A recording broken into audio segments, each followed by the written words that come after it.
The West African leaders arrived in Accra to discuss the political situation in Guinea and Mali. The leaders are concerned over the failure of the transitional authority in Mali to provide a roadmap for elections in February. While ECOWAS had already suspended Mali from the regional bloc, it has now imposed further sanctions on the transitional authority and their families. The sanctions include a travel ban and a freeze on the financial assets.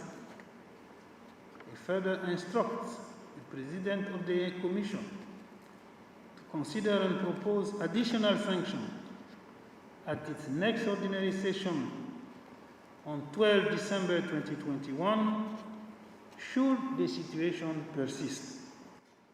ECOWAS has called on the international community to do more, including the African Union and the United Nations, to support the implementation of the sanctions.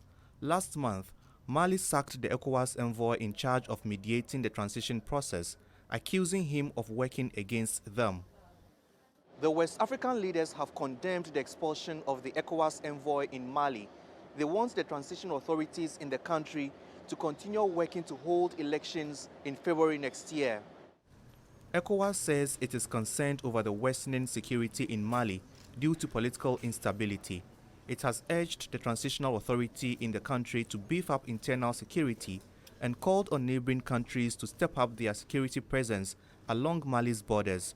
On Guinea, the West African Regional Bloc has upheld the suspension of the country from its activities, as well as the travel ban and freeze of assets of the coup leaders and their families. The authority take note of the recent development in Guinea, particularly the adoption of the transition charter, the appointment of a civilian prime minister, and the formation of the transition government. It urged the transition authorities to submit a detailed timetable of activities to be carried out under the transition toward the holding of elections.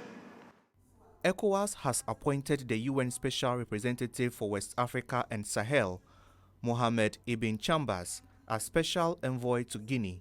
He is expected to mediate with the transitional authorities to return the West African country to civilian rule.